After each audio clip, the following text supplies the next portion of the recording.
ಬೇಸಿಗೆ ಶುರುವಾಗಿದೆ. ಕುಡಿಯಲು ಹಾಗೂ ಕೃಷಿ ಕಾರ್ಯಗಳಿಗೆ ನೀರಿನ ಬಳಕೆ ಹೆಚ್ಚಲಿದೆ. ಇಂಥ ಹೊತ್ತಲ್ಲೇ ಸರ್ಕಾರ ರಾಜ್ಯದ ಜಲಾಶಯಗಳನ್ನ ಬರಿದು ಮಾಡ್ತಾ ಇದ್ದು, ರಾಜಕೀಯ ಕಾರಣಗಳಿಗಾಗಿ ರೈತರ ಹಿತಾಸಕ್ತಿ ಬಲಿ ಕೊಡ್ತಾ ಇದೆ.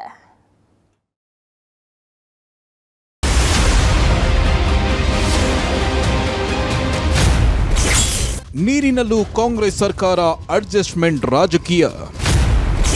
ಬಿಸಿಲ ಬೇಗೆ ಮಧ್ಯೆ ಕರ್ನಾಟಕದ ನೀರು ತೆಲಂಗಾಣದ ಪಾಲು. ಬೇಸಿಗೆ ಬೇಗೆ ಶುರುವಾಯಿತು. ಬಿಸಿಲ ತಾಪದ ಜೊತೆ ವಾಟರ್ ವಾರ್ ಕಿಚ್ಚು ಜೋರಾಗ್ತಾ ಇದೆ. ನೀರಿನ ವಿಚಾರದಲ್ಲೂ ರಾಜ್ಯ ಕಾಂಗ್ರೆಸ್ ಸರ್ಕಾರ ಅಡ್ಜಸ್ಟ್ಮೆಂಟ್ ಪಾಲಿಟಿಕ್ಸ್ಗೆ ಮುಂದಾಯ್ತಾ ಅನ್ನೋ ಅನುಮಾನ ಹುಟ್ಟಿಸಿದೆ. ಈ ಸಂಶಯ ಮೂಡಲು ಕಾರಣ ಜಲಸಂಪನ್ಮೂಲ ಸಚಿವರಾಗಿರೋ ಡಿಸಿಎಂ ಡಿಕೆ ಶಿವಕುಮಾರ್ ಅವರ ತೆಲಂಗಾಣ ಪ್ರೇಮ. ರಾತ್ರೋರಾತ್ರಿ ತೆಲಂಗಾಣಕ್ಕೆ ಹರಿತು 1.24 ಟಿಎಂಸಿ ನೀರು. ರಾಜ್ಯದಲ್ಲಿ ಬಿಸಿಲ ತಾಪ ಹೆಚ್ಚಾದಂತೆಲ್ಲ ನೀರಿನ ಬಳಕೆಯೂ ಹೆಚ್ಚಾಗಲಿದೆ. ಆದರೆ ರಾಜ್ಯ ಸರ್ಕಾರದ ತೆಲಂಗಾಣ ಪ್ರೇಮ ಕೃಷ್ಣಾ ತೀರದ ರೈತರಲ್ಲಿ ಜಲಕ್ಷಾಮದ ಆತಂಕವನ್ನ ಮೂಡಿಸಿದೆ. ಡಿಕೆಶಿ ಸೂಚನೆ ಮೇರೆಗೆ ಕರ್ನಾಟಕದ 1.24 ಟಿಎಂಸಿ ನೀರು ತೆಲಂಗಾಣ ಪಾಲಾಗಿರೋದು ರೈತರ ಕೆಂಗಣ್ಣಿಗೆ ಗುರಿಯಾಗಿದೆ. ತೆಲಂಗಾಣ ಸಚಿವ ಜುಪ್ಪಲ್ಲಿ ಕೃಷ್ಣರಾವ್ ಫೆಬ್ರವರಿ 4ರಂದು ಕುಡಿಯುವ ಕಾರಣಕ್ಕಾಗಿ 5 ಟಿಎಂಸಿ ನೀರನ್ನ ಹರಿಸುವಂತೆ ಡಿಸಿಎಂ ಡಿಕೆ ಶಿವಕುಮಾರ್ ಅವರಿಗೆ ಪತ್ರವನ್ನ ಬರೆದಿದ್ರು. ತಕ್ಷಣವೇ ಸ್ಪಂದಿಸಿರುವ ಡಿಕೆಶಿ ನೀರು ಹರಿಸಲು ಕೃಷ್ಣ ಭಾಗ್ಯ ಜಲ ನಿಗಮ ಮಂಡಳಿಗೆ ಸೂಚಿಸಿದ್ದಾರೆ. ಡಿಕೆಶಿ ಆದೇಶವನ್ನ ಪಾಲಿಸಿರುವಂತಹ ಅಧಿಕಾರಿಗಳು ಆಲಮಟ್ಟಿ ಹಾಗೂ ಬಸವಸಾಗರ ಜಲಾಶಯಗಳಿಂದ ರಾತ್ರೋರಾತ್ರಿ 1.24 ಟಿಎಂಸಿ ನೀರನ್ನ ತೆಲಂಗಾಣಕ್ಕೆ ಹರಿಸಿದ್ದಾರೆ. ಆಲಮಟ್ಟಿ ಡ್ಯಾಂನಲ್ಲಿ ಸದ್ಯ 57 ಟಿಎಂಸಿ ನೀರು ಸಂಗ್ರಹವಿದೆ. ಅದರಲ್ಲಿ 17 ಟಿಎಂಸಿ ನೀರು ಡೆಡ್ ಸ್ಟೋರೇಜ್ ಆಗಿದ್ದು 40 ಟಿಎಂಸಿ ಮಾತ್ರ ಬಳಕೆಗೆ ಸಿಗಲಿದೆ. ಮಾರ್ಚ್ ಅಂತ್ಯದವರೆಗೆ ಜನ ಹಾಗೂ ಕೃಷಿ ಬಳಕೆಗೆ 35 ಟಿಎಂಸಿ ನೀರಿನ ಅಗತ್ಯವಿದೆ. ಕುಡಿಯುವ ನೀರು ಕೃಷಿಗೆ ಪೂರೈಕೆ ಬಳಿಕ ಉಳಿಯೋದು 5 ಟಿಎಂಸಿ. ಒಂದು ವೇಳೆ ತೆಲಂಗಾಣಕ್ಕೆ 5 ಟಿಎಂಸಿ ನೀರು ಹರಿಸಿದ್ರೆ ಡ್ಯಾಂನಲ್ಲಿ ಡೆಡ್ ಸ್ಟೋರೇಜ್ ಮಾತ್ರ ಉಳಿಯುತ್ತೆ.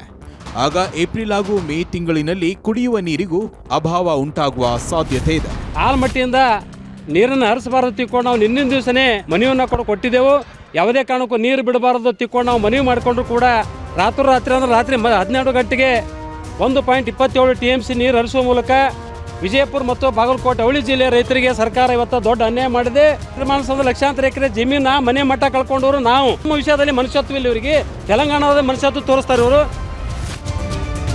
ತೆಲಂಗಾಣಕ್ಕೆ ನೀರು ಹರಿಸ್ತಾ ಇರೋದನ್ನ ಕಾಂಗ್ರೆಸ್ ನಾಯಕರು ಸಮರ್ಥನೆ ಮಾಡಿಕೊಂಡಿದ್ದಾರೆ. ಯಾವುದೇ ಕಣ್ಣ ಮುಚ್ಚಾಲೆ ಇಲ್ಲ. ಮಾನವೀಯ ದೃಷ್ಟಿಯಿಂದ ನೀರು ಹರಿಸಲಾಗಿದೆ ಅಂತ ಸಮಜಾಯಿಷಿ ನೀಡಿದ್ದಾರೆ.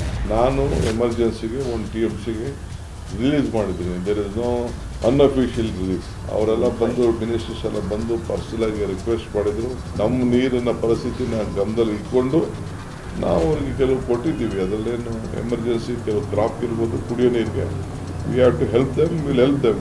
ಕುಡಿಯೋ ನೀರಿನಲ್ಲಿ ಯಾರೂ ರಾಜಕಾರಣ ಮಾಡೋದಿಲ್ಲ. ನಮಗೆ ಕಷ್ಟ ಇದ್ದಾಗ ನಾವು ಕೊಯ್ನಾದಿಂದ ಮಹಾರಾಷ್ಟ್ರದಿಂದ ರಿಕ್ವೆಸ್ಟ್ ಮಾಡ್ಕೊಂಡು ಕುಡಿಲಿಕ್ಕೆ ನೀರು ನಾವು ಭೀಮಾ ನದಿಗೂ ಬಿಡಿಸ್ಕೊಂಡಿದ್ದೀವಿ. ನಮ್ಮಲ್ಲಿ ಕೂಡ ವಿಶೇಷವಾಗಿ ಕುಡಿ ನೀರಿಗೆ ಯಾವ ಕಾಲಕ್ಕೂ ಸಮಸ್ಯೆ ಆಗೋದಿಲ್ಲ. ಲೈವ್ ಸ್ಟೋರೇಜ್ನಲ್ಲೇ ನಾವು ಇದು ಮಾಡ್ತೀವಿ. ಅವಶ್ಯಕತೆ ಬಿದ್ದರೆ ಡೆಡ್ ಸ್ಟೋರೇಜ್ನಲ್ಲೂ ನಾವು ತೆಗೆದುಕೊಳ್ಬೋದು. ಆದರೆ ಆ ಒಂದು ಸಂದರ್ಭ ಬರೋದಿಲ್ಲ. ಒಂದೆಲ್ಲವನ್ನು ಕೂಡ ಲೆಕ್ಕ ಹಾಕಿನೇ ನಮಗೆ ಎಷ್ಟೆಷ್ಟು ಬೇಕು ಅನ್ನೋದು ತಿಳ್ಕೊಂಡೇ ಇವತ್ತು ದಿವಸ ಇಲಾಖೆ ಕೆಲಸ ಮಾಡಿರ್ತದೆ. ನೀರಾವರಿ ಸಲಹಾ ಸಮಿತಿ ಸಭೆ ನಡೆಸದೆ ತೆಲಂಗಾಣಕ್ಕೆ ನೀರು ಹರಿಸಲಾಗ್ತಾ ಇದೆ. ಯಾವುದೇ ಆದೇಶವಿಲ್ಲದೆ ಕರ್ನಾಟಕದ ನೀರು ತೆಲಂಗಾಣದ ಪಾಲಾಗ್ತಾ ಇದೆ. ಮನೆಗೆ ಮಾರಿ ಊರಿಗೆ ಉಪಕಾರಿ ಎನ್ನುವಂತೆ ರಾಜ್ಯದ ರೈತರ ಹಿತ ಮರೆತು ತೆಲಂಗಾಣಕ್ಕೆ ನೀರು ಹರಿಸ್ತಾ ಇರೋದು ಅನ್ನದಾತರನ್ನ ಕೆರಳಿಸಿದೆ. ಯಾದಗಿರಿಯಿಂದ ಪರಶುರಾಮ್ ಜೊತೆಗೆ ಷಡಕ್ಷರಿ, ಏಷ್ಯಾನೆಟ್ ಸುವರ್ಣ ನ್ಯೂಸ್, ವಿಜಯಪುರ.